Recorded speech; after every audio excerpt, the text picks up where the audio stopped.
But I just wanted to say Kirby is very important to me. And like we're friends, like Hmm. deep bros. Um, Nice. and I think that you two have a lot to talk I'm excited. I about. think Okay, I think it's We gonna be are great. we are deep bros, aren't we? we are. I've forgotten how to write a song for you, but the muscle memory says I'm wrong for you. But all I wanna say is I wish I was the one for you, for you, for you. Welcome to the Marinade, a free-flowing conversation about the creative process with creative people. Each episode, we welcome musicians, actors, comedians, authors, visual artists, filmmakers, anyone who creates art to talk about how and why we make stuff. This is episode 201. 201, y'all. Cannot believe it. And our guest is Kirby Baby. Kirby is the nom de plume of Kirby Brown, a singer and songwriter who is going through a huge transition creatively with his latest release, Inside Man, which is one of my favorite records I've listened to this year, y'all. Inside Man is a collection of existential musings with a blend of indie rock that is this huge pivot from the Americana songs that Kirby has become known and loved for. This record was the medicine I did not know I needed, and it is an honor to bring you my conversation with Kirby Baby. Enthusiastic access to my interior. You should tell them the story of how we truly hung out for the first time. Are you I'd talking like to about hear that. my anxiety yenta or like my anxiety Sherpa? I was your anxiety, but I didn't even know it at the time. I don't think I knew it. I was just like, come on, come with me. This is what Yeah, we're doing. yeah. You Oh, knew wow. you knew what I needed. Okay. All Love right, love you. you. Bye. Very cool. See ya. Thanks, Lauren. Kirby Baby. Thanks, man. I'm really excited for this. As I was just saying, I absolutely love this record, Inside Man, and it's like just so much that I want to talk to you about. So thank you so much for doing this. Great, of course. Yeah, my pleasure to do. I'm glad sorry we missed each other 2 weeks ago during Americana. If that was that 2 weeks ago? I Yeah, guess. it was 2 weeks ago now. Yeah, it's all good though, man. Yeah, that was one of those days where I was scrambling to get everything lined up anyway, so it worked out okay for me too. Like, Okay, feel perfect. and it gave me more time to listen to the record. So, yeah, man. I mean, I've had this thing on repeat. I burned a CD as I like to do, and it's been in my car. And I've been listening to it over and over and over again. Um, but I want to start with a jumping off point would be the essay that you wrote about the record, and there's a line in it early on that says something to the effect of my computer is not cooperating, so I don't have it in front of me. But the gist of it is like Kirby Brown had to die so that Kirby Brown Kirby. can stay alive. Yeah, yeah, exactly.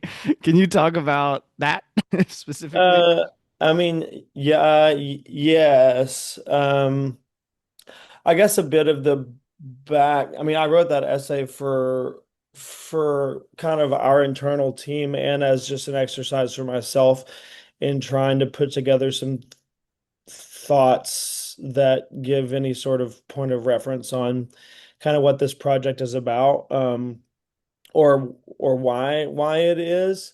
Um, I guess some of the backdrop of this record coming into existence was, several pretty major life events happened to me in a pretty short or to me. I don't know. Some things happened, whether or not they happened to me or they were my doing, but I got divorced. I quit a full-time job that I'd had for a long time. I moved across the country and I went on the road like 150 plus dates, all in like, an 18th month span, um, doing music under a project that I called Kirby Brown because that's what I'm called. Um, but I guess at the end of that, I went through like not a breakup, but I went through a heartbreak, I guess, that was sort of like the straw that broke the camel's back, as they say. And I just went through this period. I'd gone through this. I was extremely burned out. I had a lot of sort of unprocessed grief, I suppose, if you will, or I'd just been kind of moving so fast that I didn't have really Mm, any time to sit with a lot of things that I'd been feeling. And I went through this, sort of breakup situation and had come off the road, and I just hit a wall where I was like, I didn't feel that anything that I was doing anymore, musically, creatively, or otherwise, was reflective of who I am as a person. And I guess I mm, felt like that I had like leaned into play, I guess I spent so long trying to figure out because being a musician is all about whatever branding, marketing, figuring out how to make yourself relatable and how to, advertise yourself essentially online.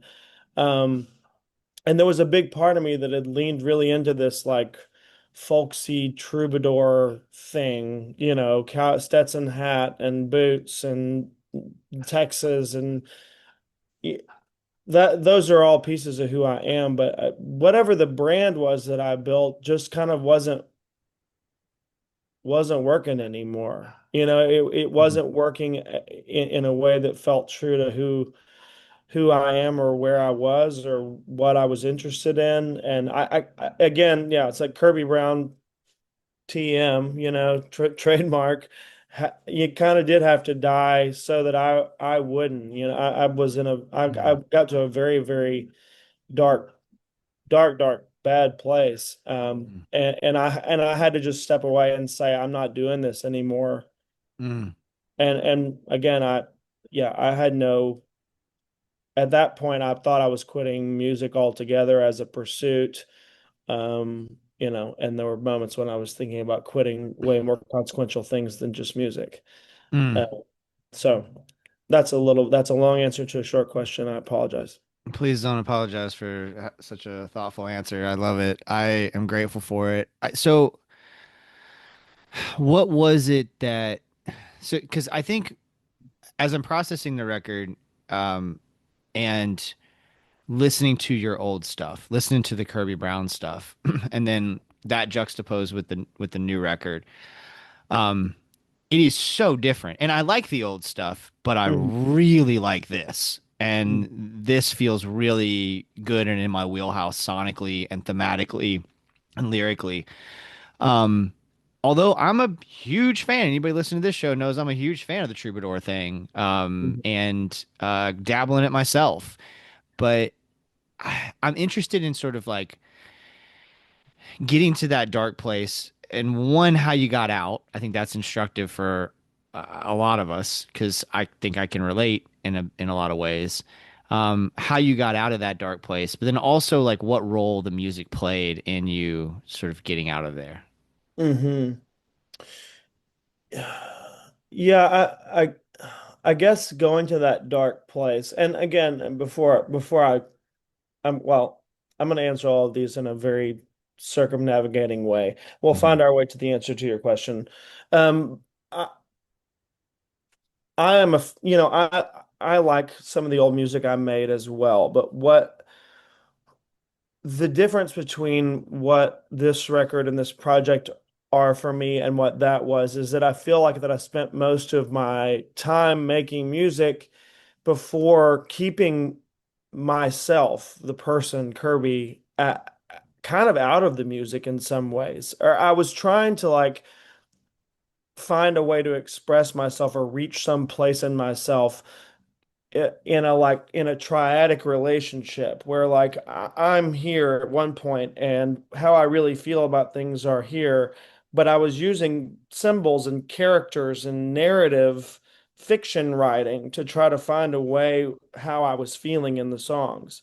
Mm, Um, but as I went through this sort of like mentee B, as the kids say, like as I was having this real kind of meltdown mentally and emotionally, I felt sort of really alone with myself for the first time. And I think maybe me coming out of some of that dark period. One, and what the music has to do with that is that because I was not planning on making a record, touring, or doing music anymore, I started writing songs that were in a almost cringy way sometimes, just sort of dear diary, really true confessional writing. Like, Mm, this is what happened, this is how I feel. No characters, like no like craft, no like trying to figure out how to make an interesting story out of things that might be relatable. I just, for the first time in my life, it's really bloody. I mean, the writing is really bloody and hmm really exposing, and I think that makes it a little bit more toothy and, immediate and interesting. But I mean, I think maybe being willing to tell the truth about myself in the creative process was what was in a way sort of my way through that dark time.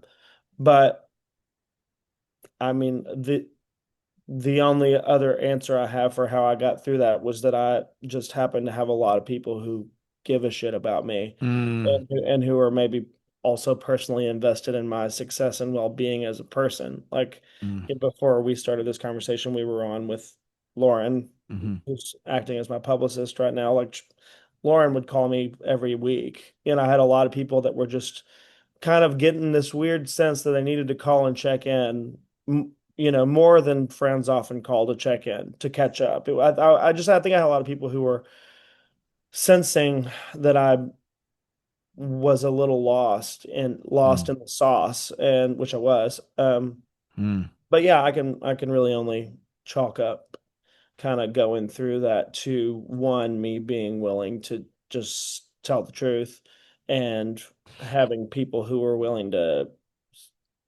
you know, sit with me while I tried to figure out what the fuck I was doing. Yeah. So how comfortable were you switching from writing from more of a character-driven perspective to that confessional style? Not comfortable. Mm, Not comfortable. I mean, there was um I think that writing, quote unquote fiction writing, like trying to write character sketches and little vignettes and, folk songs in which I wasn't the main character, was a way in which I kept it was a protective barrier. It was a shield for me against some of those like nasty feelings of yeah, just what happens when you tell the truth. Um mm, it wasn't a comfortable process at all, and I made the record with one of my really close friends in Nashville, Dom Billet, and yeah, the first day we recorded, um, the first song we did is a song called "What You Were Going Through," which is me mm, very much processing, um, the collapse of my marriage, how I was complicit in that, and also just the sadness of, not bearing witness to anybody's life anymore. And when we recorded that song that day, we weren't planning on making a record. We were just like hanging out as buds, and I'm saying, hey, I'm not really trying to do music anymore, but we can fuck around with something and see what comes out. And like pretty much one of the only songs I had written in the last year of kind of being in the hellhole of depression and etc. What was that song? And yeah, I was incredibly uncomfortable even singing it between he and I, or mm. between him and me, like in the room together. It was hard to do because it was pretty, those are just not fun feelings to grapple with, I suppose. Yeah, oh, 100%. And I was just thinking like today I was just thinking about how difficult as I was kind of going through, I'm sort of experiencing this wave of grief from my own divorce and like I was just thinking about how difficult I should say it was for me to write almost anything for like I don't know, months. Typically I'm someone who always picks up my guitar, is always working on a song, always working on an essay, always working on just any number of things, working on this show. And I was still doing this show, but as far as like anything outside of asking other people about their lives creatively, I just didn't have it in me, and none of the ideas were flowing, or there was also a lot of like so much self-doubt, I think, that I went through with everything I was creating while I was feeling so in such a bad place. And then when I finally had a breakthrough, the floodgates opened. And I'm Mm. interested and curious if you had a similar experience, or did the record kind of come together in pieces? Um,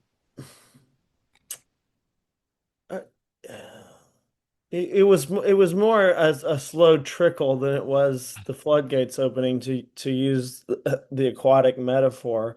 Mm. Um, I think that I did experience a really long period of, what people call writer's block or whatever, where I was like, I think I was trying to do the other thing. I was trying to do the other approach for a while. I was trying to like write little story songs. Um, and in that process, I remembered something. There's a producer who's done a lot of great music lately, whose name is Brad Cook, and he and don't know each other very well, but we had had a conversation at South by, um, and I just something came back to me that he said that he thought that if music was going to be resonant, it needed to be telling the truth. Like there have been enough story songs to last a lifetime, but in this particular cultural moment, if things are going to like hit people in the place they have to be coming from the place of absolute truth. And so I spent a lot of time not having much success trying to write songs in an old way in which I kept myself kind of removed from them. And when that didn't work, I finally just sort of was like, okay, I guess I'll just try this other thing that I've not really ever done before in music. And then yeah, that kind of opened the faucet a little bit. Um, but yeah, it came the way that we did the record was we did a couple of songs in a week. Um, what you were going through in a song called How to Write a Song. And then I went home and then I came back to Nashville like 5 or 6 weeks later and I had written two more. And then we did those two. And then I would go home for another month or 6 weeks to Brooklyn. And then I'd come back to Nashville and then we'd do a couple of three more. And so I did sort of write them in waves. But once we got going, they kind of just kept coming. Um, Mm. and I mean, that was a good feeling to have that happen. Yeah. Oh, 100%. Okay, so you just mentioned two of my favorite songs on the record, and one that I did really want to ask you about because I keep returning to it is How to Write a Song. Mhm. Um, do you remember that one coming together and what that process looked like? Um, yes. I guess that was like, I had written what you were going through maybe a year before How to Write a Song. Like it was the last thing I wrote or like started an idea for before I kind of went into like burnout, don't want to be around anymore time. Like Mm. and it was just a piece of a song, and then I just like put it away and never thought about it. And then I found that song again, and gone through the unraveling of a romantic entanglement, which the undoing of was really cataclysmic for me for a myriad of reasons. But it was me sort of saying like I've forgotten how to write a song for you. I've forgotten how to do this thing. Um, and I thought that song was like actually kind of like dumb in a charming way to begin with. Like, I've forgotten how to write a song for you, but the muscle memory says I'm wrong for you. But all I can say is that I wish I was the one for you. It So just felt good. like I love it. repeating the same, like a for you over and over Yeah. again was just like, this is so like butt-headed and like not intelligent. But I thought that there was something that was kind of funny about that. Yeah. But yeah, then it was like, and I still, you, there is a lot of like deep self-deprecation in me but and that was very much at play when I was writing that song. Like, no one needs another song about New York in the winter. No one needs another song with a woman's name in the center. Like, no, like nobody's asking for this shit. Nobody's asking for me to make anything. Nobody's like there was sort of this like, this is so dumb that I do this. But while we're here, we might as well, I guess, try to figure out what we're feeling, or figure out if anything interesting can come through the process. Are you able, now that the record's out, now that it's made and out, that like, are you able to get past viewing it as like buttheadedness? Are you able to like look at this piece of, because I think it's a beautiful piece of work that I'm grateful is out in the world, right? So me as a fan, consumer of the music, I'm grateful that you made this record. Are you able to, because and it has been very helpful for me as I process this wave of grief, because a lot of the things that you say, the confessional things that you say, um, the personal things that you say are speak directly to how I felt for a long time. I mean, directly to how I felt about my big breakup. And then I had a very similar, sounds like a similar situation where I jumped almost immediately into another relationship, and that relationship was this supernova that when it ended, I just felt completely disoriented.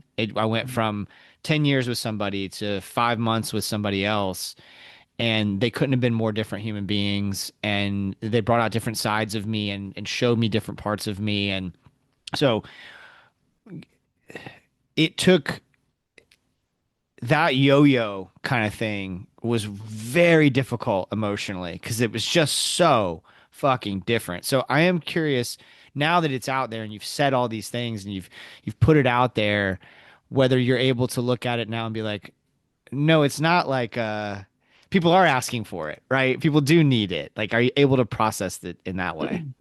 Um, y- yeah, yes. I mean, I'm I am incredibly proud of the work we did and how it came together. And I suppose in some ways I should allow myself to be proud of myself for doing it, for kind of going there, with the writing. So yeah, I mean, I'm proud of it, and I do feel that it's good that I did it. If even just for me. I mean, I think that I'm happy that it's been resonant for you, and I'm sure that as more people come across it and listen to it, hopefully it will be for them as well.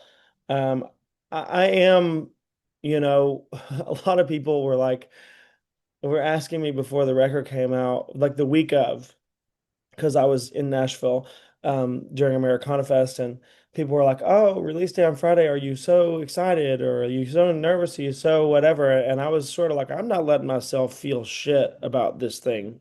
Like, Mm, for me, in order to, I'm just being kind of protective right now. I'm not going to the place of like caring too much about what happens with it, or like mm, what, or it, if people love it or hate it or listen to it a ton or no one listens to it at all. Like, all of that is kind of none of my business anymore. Like, mm, I think a lot of how I used to think and operate in a previous life was like, if people love this or hate this, if they listen to this or don't listen to this, if they are interested in hearing me talk about it or don't, like, that was like the primary metric of my value as a person to me. mm, Like, that's mm. how I was processing my own value as a human being in the world.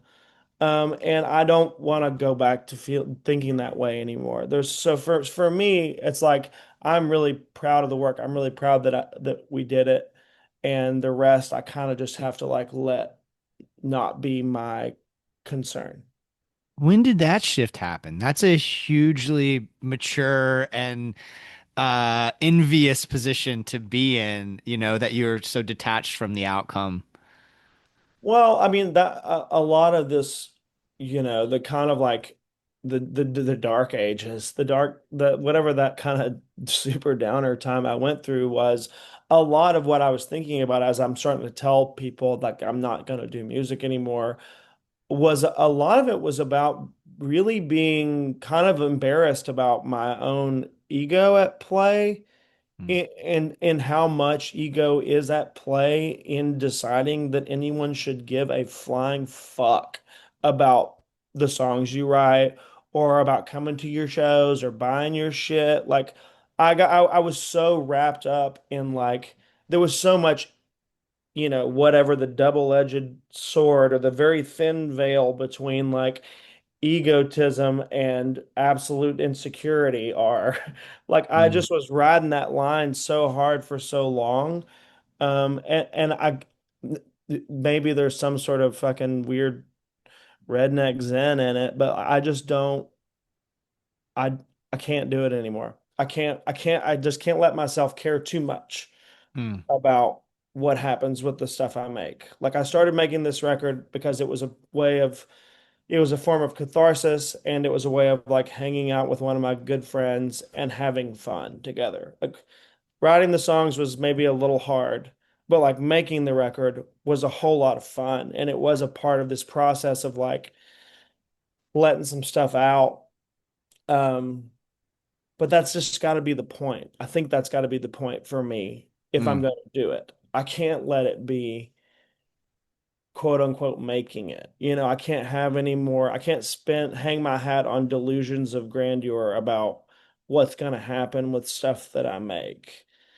I just have accepted, like either it will go well or it won't, and that's just can't it can't be it's not my business. It's like that's just not for me to wring my hands about.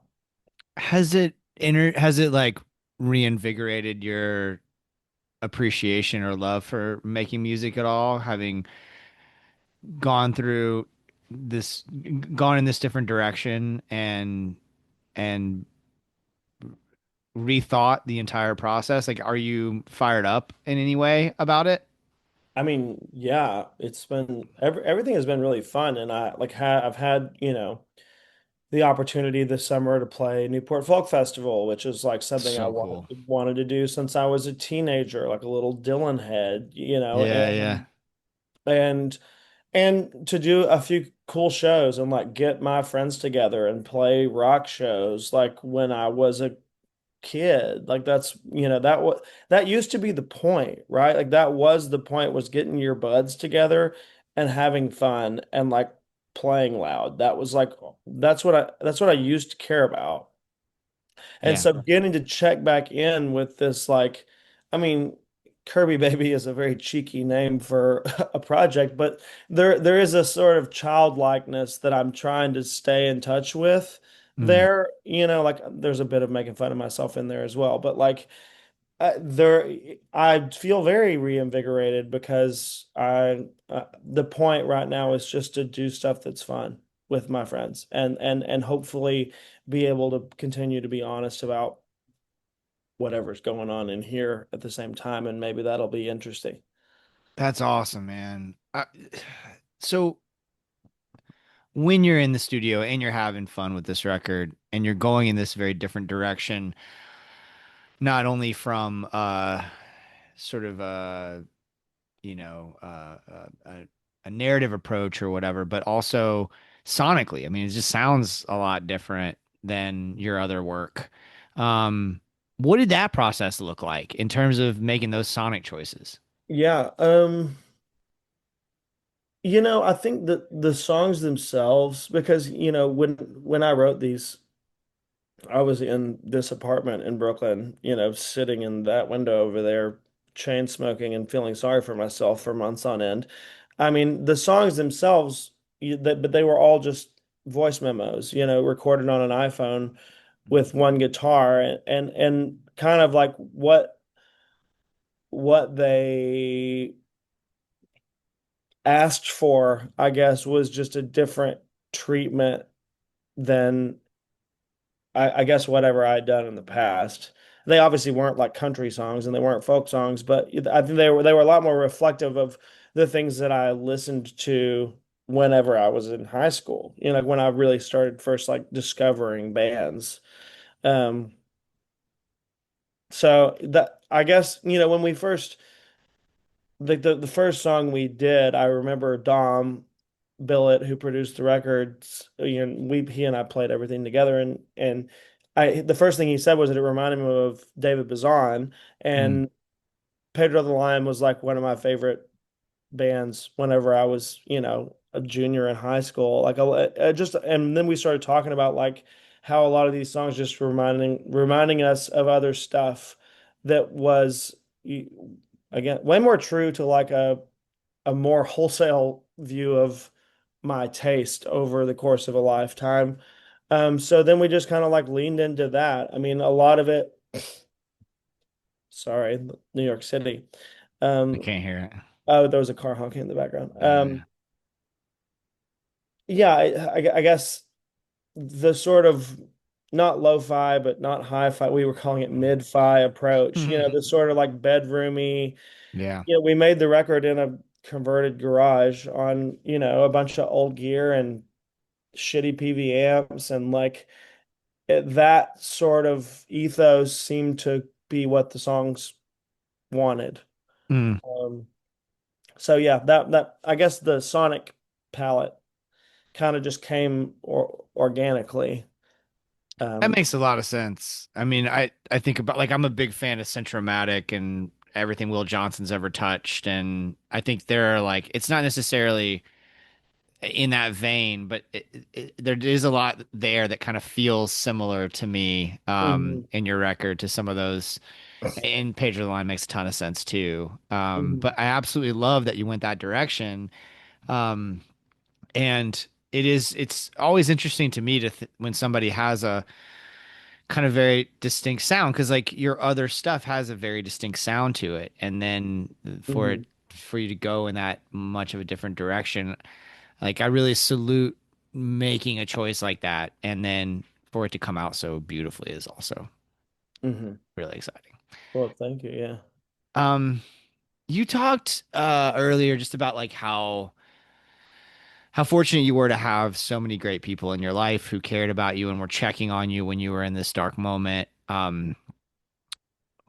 Right now, I keep just like beating the drum of finding community and nurturing community, and it's been like an obsession really for me as I feel sort of helpless watching so many things happen negatively in the United States and in the world. And I'm interested in like what community looks like for you right now and what kinds of things you're doing to plug into community or building community or like what does that look like for you now? Because it sounds like you've certainly got people. hmm Yeah, I do. I have people far and yon, and nearby. I mean, I have a great little group of friends here in New York.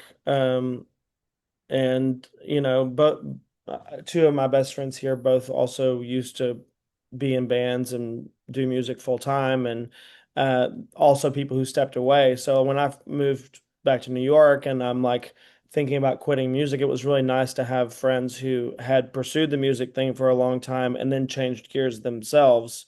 Mm. It was good for me to get out of Nashville for a little while and not constantly be around people who are pursuing music as like their main whole thing in life while I was trying to detangle what my relationship with pursuing music is. Um, and but now, I mean, now that obviously I'm made a record and put a record out and gonna play some shows and do the thing again. Um, I've leaned a lot on my musical community um, for support. I mean, because again, I'm not the only one, and I Mm. kind of need to be reminded of that. Like, I'm not the only one who's like fed up and fucking tired of myself, Mm. and or tired of having to like put on put on a show all the time and pretend to be like good when you're not good. Mm. Um, and obviously musicians, especially touring musicians. understand that like you just get tired, you get burnt out, you get exhausted by it, and that sort of like the requirement of the job to like continue to put on the pageant is it's a big ask. So I mean, the short answer is I do rely on other musicians to remind me that like this is the job. It comes with some like, if you want to do this thing, it's going to come with moments where you need to give yourself a break. And also just the reminder that what we're doing matters in some abstract way to Mm, somebody. In some abstract way, I do think that it matters that people make stuff. And I hmm. and I rely on my friends who also make stuff to remind me of that. Um, Yeah. I mean, I it's mean, the whole reason I have this show. It's like right, right. celebrating the idea that it's important to make stuff. And I think it's more important now than it's been ever in my lifetime. I keep thinking about that. Like I'm just starting an open mic night here in my neighborhood, and because I just realized, like, I live in Orlando. It's a pretty decent sized city, and there's not in the city limits that I know of until I'm about to start this thing. There's not an open mic that is dedicated to original music. Hmm. It just does not exist, which blows my fucking mind. And so I'm going to fill that void in part because I need it, like I Hmm. need to both get my songs out there and get better and grow, but also I want to hear there's so many talented folks in this town and good folks that can come together and share their art because I do think that art makes us feel so much less alone. Hmm. And that's what your record is doing for me right now in this wave of grief that just came out of nowhere. I felt like, it's not just there's some other stuff that I'm processing, but like that's what art is for, right? Is like that I feel like there's a community. I haven't met you until this moment, and yet I feel like a sense of community with you because of what you are sharing art wise. Thank you. I'm really thankful for that. And yeah, it's always good to have conversations that are reminders that like that it is a very, thing that binds people together. And I mean, while we're on it, this is related both to your question about community, but it's also related to this record that I made. A quick a quick anecdote. Um, is I was this was at I think I was at South by Southwest. I don't remember. This has been it was but like maybe 2 years ago or sometime before when I started making this record, and I was hanging around. I was like not had not been touring, had not done put any music out, had not been pursuing me. I'm in my like hiatus time or whatever, if you will. And I remember being at South by Southwest because I went to go like hang, I guess, and just like see friends, but I wasn't doing anything. Hadn't made anything. And I remember like being at the festival, and there was this night that I just felt like the imposter syndrome was at an all-time high, which is a thing that I really struggle with. Like, Mm, I really have a hard time liking me as a person. And so I just normally assume that everybody else is having a hard time liking me as a person as well, mm. even though I know that's not the truth, mostly. Um, but I just remember feeling so alienated from like I was at an after party, and there was music going on, and there were probably 100 people in the room that I had known over the years of doing music, like friends, acquaintances, whatever, other musicians, and I felt so isolated and separate from them. Mm. And my friend Matt Vasquez, who was in a band called Delta Spirit, He was on the show. Matt was on the yeah, show. Yeah. yeah, Matt was there that night, and he goes up on stage with like the house band, and he's doing this Middle Brother song Blue Eyes, and he like Yeah. turns to the left and like looks at me and kind of gives me like a nod, like, and I'm like, is he just saying like sup, like what's up, like how, like yo I see you, or like I didn't know what, and I was like, maybe he wants me to get on stage. And I was like, no, surely not, because I'm like having this spiral moment where like everybody in the room fucking hates me and I don't belong there, right? Like that's so I didn't go up on stage. And like the next day I called him and I just like he was like, why the fuck did you not get on stage last night? And I just Mm. like broke down crying, like sobbing uncontrollably, like kind of expressing everything to him that I just said to you. Like I just don't know that I belong here any I just felt so on the outside last night that I couldn't even like fathom that you would have asked me to get up on stage with you. And what Matt said was is if there's one thing I know, it's that Kirby is an inside man. He's like you already are an inside man. So like whatever like you're in it. You're like whatever the imaginary world you want to be in with people who are like interesting creators and like good writers and whatever that is, whatever that crowd is that you think you're on the outside of, you're already in it, bud. Like you've already been on the inside of that for a long time. And so like that was the last song I wrote for the record. And then it became sort of this like for me kind of a mantra of like how of me being able to process my own disillusionment with the burnout from the previous, which brings us full circle to the beginning of this conversation, was like I've tried all my days to do what I can to make it backstage to be with the band. Postures and plays, tall tales and lies, costumes and claims, all to be an inside man. And I felt like I spent so much of my life trying to figure out how to get on the inside, like just to feel like I belonged somewhere.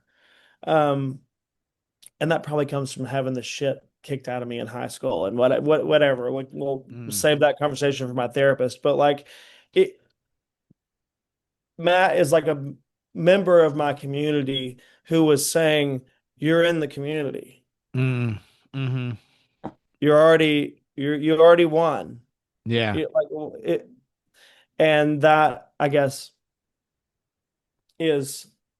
I hope that answers the question of It's a like, wonderful answer to the question. And I think, Matt is one of those guys that is so respected in that community too, like as a musician. And he's just such an incredible, he's a fucking force, is what he is. Like, he's mm, just some of my favorite records. That EP he put out a few years ago, the name of it is escaping me, it has that song Lupita on it, hmm about the ghost. And gosh, I wish I could remember the name of that record. But anyway, um, and then all the Delta Spirit stuff, the Middle Brother stuff, like that had to feel incredibly good to go like, oh yeah, this is my friend who has made all this incredible art, who's saying, yes, you're a part of it. That's a great story, and thank you for sharing that. That's no, yeah. awesome. We start to usually kind of wind things down a little bit by having a discussion about what you're getting down on. So the art that has you inspired at the moment. Like, what have you been listening to, watching? Could be a book you're reading. Find that I get really hyper fixated on things. Mm. Um, I don't know if you've heard the Cameron Winter record. I don't think Cameron so. is in a band called Geese. Um, Uh-huh. and he has a record that came out maybe at the beginning of the year or at the end of the year last year that I've just been really obsessed with. It kind of has these sort of like avant-garde elements to it. It feels like Mm. it's very the record's called Heavy Metal. It's just kind of like a free-flowing, a lot of piano songs, but it's really, really interesting. I was been listening to that a lot. And then there's a record by a band called Friendship. I think that they're technically based out of Philadelphia. Hmm. That record's called Caveman Wakes Up. Um, I've been listening to that a ton. I met Dan Riggins, the lead singer of that band, through another friend of mine in Austin this year. And just kind of like we went to go see him do an acoustic set, and I found his songs to be like very interesting and cool. I mean, I'm a big poetry person, and I always have been. That's kind of been that was sort of the first art form that I ever kind of fell in love with long before I ever made music. And I wrote poetry a long time before I wrote music. when I was not performing music in the last few years, I was writing a ton of poetry. But anyway, what I like about poetry that works well, and I know that Dan from this band Friendship is also a big poetry guy, is uh, calling meaning forth from the banal, like calling meaning out of like very everyday things and situations. And there's a lot about his writing that feels like that he's just kind of narrating life at the most basic here it is level, but it seems like that he's getting something that's more profound and deep out of it. So I've just been really Mm. interested in that record. It's been an interesting companion lately for me. That whole thing is amazing to me, people that do it really well. I mean, I know he's become problematic personally, but Mark Kozlik is a good example of somebody who just sort of like paints these everyday scenes, but then there's this like such a heavy dive into the human condition that some of those Mhm, folks are able to do that I strive for sure. But certainly look to the people who are great at it uh and find it. I almost find myself in awe of it, mhm. that to be Yeah, I able to mean, I do think that. that that's a very hard thing to do. It's a hard thing to like not dress up the world and just let the world be profound as it is. I mean, that's which it is. Like for there are cathedrals everywhere for those who have eyes to see them. It like I just think Hmm. that there was a I think about this all the time. There was a visual artist named Bill Viola, and I read a quote by him one time that there's an invisible world out there, and we're living in it. And I just feel like that's I'm very interested in the veil between the very thin veil between us, between the most banal quotidian facts of life, the lamp on the table over there, the ashtray on the windowsill, like whatever the veil between those things is, and poetry, or like whatever the things are that make us want to be alive or that become significant to us, like those things are all right on top of each other all the time. And Hmm. writers who are able to just like get there without dressing up the world too much is really profound. I mean, I think Bill Callahan's good at that. I Mm. think David Berman was incredibly good at that. Hmm. Um, yeah, I don't know. There's lots of writers who do that well. But anyway, this Friendship record, I think, is really, really good at that. Well, and I think also, sorry, my dog is cool because he wants me to pay attention to him. Bubba, give me like a few more minutes, okay? Um, I think that also it's increasingly difficult for most of us to get to that place. Most of us as writers or just as observers of the world, because of the constant messages that we're receiving, the 24-hour deluge of messages about how that are catered even algorithmically to what the internet thinks that we should be or it thinks that what we like. I think Mm, it's increasingly difficult to. I notice that when I have a healthier relationship with technology, which right now I don't. Right now I've been pretty hyper present in my phone. Um, but typically I'm pretty good about it, and I'm good about leaving it at home, and I'm good about not having it all the time and not getting on it. But I do notice that like I don't write as well when I'm getting those images because I'm not taking pleasure in the everyday day-to-day stuff. hmm And I think that that is something that I know for me, at least creatively, I need to work on is just hmm unplugging from everything and being more deliberate about it, taking it more seriously because I agree with you. Life is fucking profound. Every step of it is profound. Yeah, I mean, I am very guilty of that, of going through periods where, and again, I'm not very good at being deliberate or intentional about it either, and that's on me. I I do, during the times when I'm probably writing my best, or the times when yeah, I'm spending less time on the internet and more time reading or trying to write, or just even being present with the people around me, because Hmm. I mean. this thing is like it's so easy to just inoculate yourself. It's like it's a strangely like a very weird, unhealthy pacifier. Like Mm, I can sit with my shit and the way I feel, or I can just like look at a bunch of things like you're saying that have been curated by an artificial intelligence so that knows what's going to just soothe me hmm.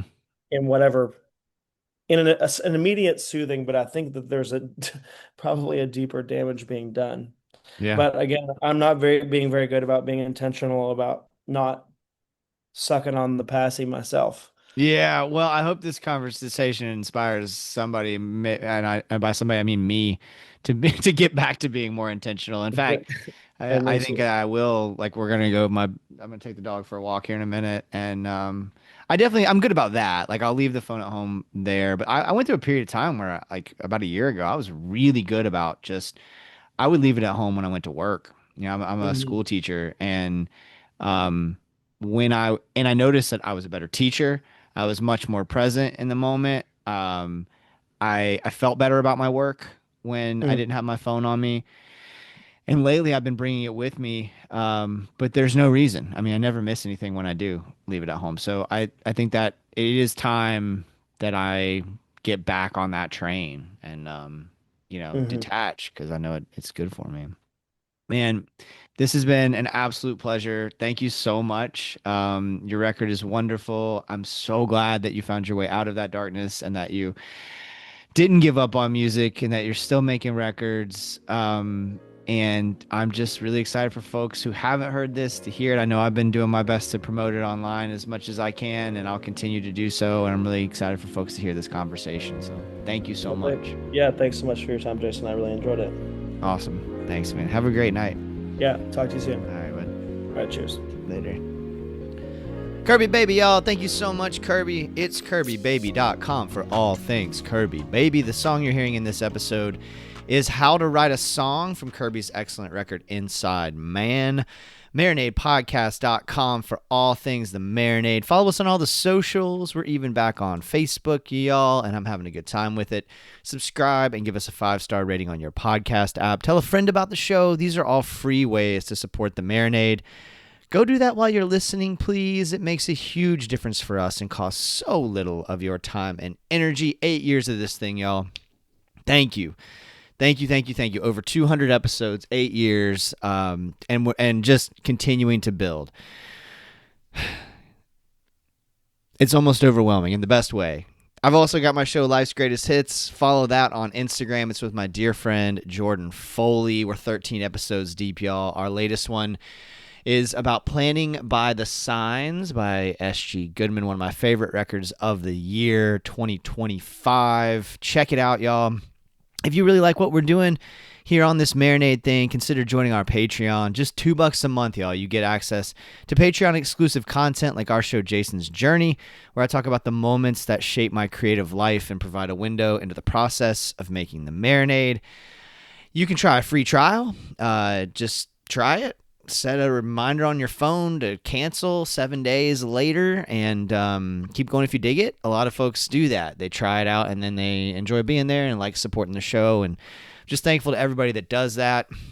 Y'all, I mean, it's weird to ask for money at a time like this, but I also have a very, very exciting announcement to make. I'm making a record of my original tunes, y'all. My dear friend Chris Belcher is producing. We just had a meeting a couple of days ago. I'm recording this on Monday, October 27th. And on this past Saturday, we sat down for a couple hours and mapped out some ideas. I'm really excited about it. I never imagined that I would make a record. But here we are. And so what I'm asking is that if everybody who listens to the show could just give me $1, if every single person who listens and spreads the word about the show gave us $1, we would be in great shape to make the kind of record that I want and to press physical copies and to do the kind of artwork that I want to do with it and tour this thing. And I mean, I can't believe this is happening, but it's happening and I'm very excited. So if you can swing $1, if you got $1 you can send our way, I would be incredibly grateful. you can just Venmo or PayPal us. It's at the Marinade, and all that money is going to go straight into the record. So, thank you. I wouldn't be doing this if not for the Marinade. There's no way this would have happened without a handful of things. But I think the biggest influence has just been the inspiration that I've gotten from doing this show. So thank you for listening. Thank you for spreading the word about the show. And until next time, go out and create something. Cheers, y'all.